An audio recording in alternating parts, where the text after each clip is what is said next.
Good morning बच्चों।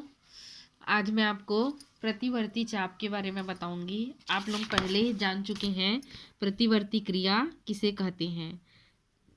जिन क्रियाओं का संचालन मेरुरज्जु से होता है उन्हें प्रतिवर्ती क्रिया कहते हैं। जैसे हम किसी गर्म वस्तु को छू देते हैं तो अचानक से हमारा हाथ वहाँ से हट जाता है, उसका जो संचालन होता है वो मेरुरज्जु के द्वारा होता है, उसी को हम प्रतिवर्ती क्रिया कहते हैं।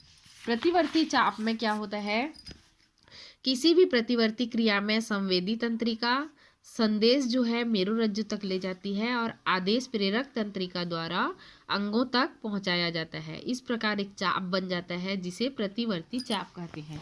जैसे यहाँ पे मैं आपको बता रही हूँ समझाने के लिए, ये कोई गर्म वस्तु है जिसको हम उद्दीपक बोलते हैं।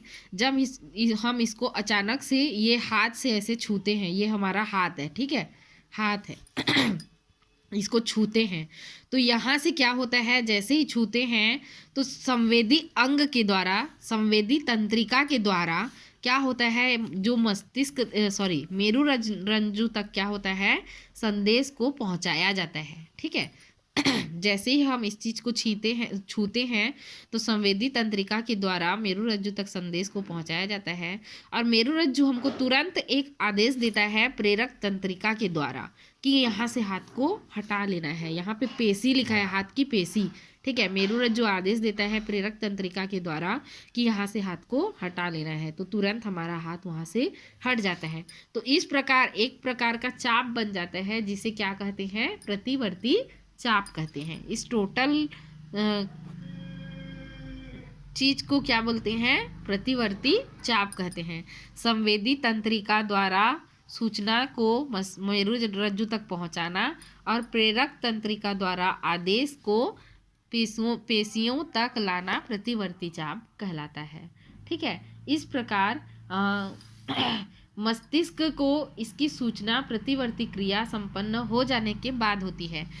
ये सारा चीज मेरुरज्जु पहले ही कर चुका होता है, मस्तिष्क को बाद में आभास होता है कि हमने गर्म वस्तु को छू लिया था, तब तक हम लोग हाथ हटा चुके होते हैं। ठीक है, यहाँ देखो जैसे कुछ दिया हुआ है, कुछ क्रियाएं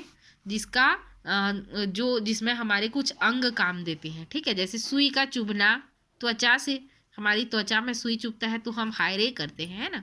फूलों की खुशबू हम नाक से लेते हैं, आहा कितना सुंदर है बोलते हैं। ये सब क्या हमारे संवेदी अंग हैं।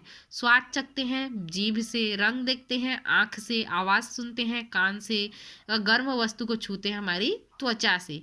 तो इन सभी चीज़ों को हम क्या कहते हैं, ज्ञानेंद्रिय बोलते हैं। ठीक है, इसको संवेदी अंग भी बोलते हैं या हमारी ज्ञानेंद्रिय भी बोलते हैं। ठीक है, जो हमारे बाह्य उद्दीपनों को ग्रहण करते हैं। ठीक है, बाहरी उद्दीपनों को ग्रहण करने वाली इंद्रियों को ज्ञानेंद्रिय कहते हैं। ठीक है, समझ में आया। यहाँ पे कुछ प्रश्न उत्तर दिया है, उसको आप लोग लिख लेंगे, मैं कुछ उत्तर दे दी हूँ, देख लीजिए। मनुष्य के तंत्रिका तंत्र में कौन कौन से अंग होते हैं, मस्तिष्क, मेरुरज्जु, तंत्रिकाएं और संवेदी अंग।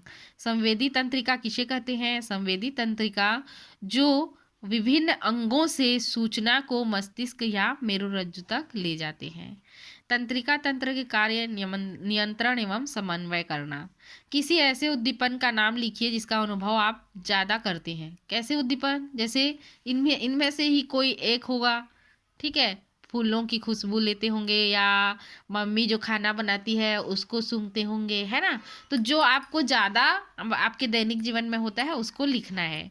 क्या होता है जब आपको अचानक कांटा चुभ जाए, क्या होता है, आप तुरंत अपना हाथ या पैर को हटा लेते हैं, है ना, पैर को हटा लेते हैं। क्या यहाँ पे क्या कौन सी क्रिया होती है, प्रतिवर्ती क्रिया होती है। तो इस प्रश्न उत्तर को आप लोग लिख लेंगे। कल हम लोग पढ़ेंगे रासायनिक पदार्थ के द्वारा नियंत्रण और समन्वय कैसे होता है। ठीक है।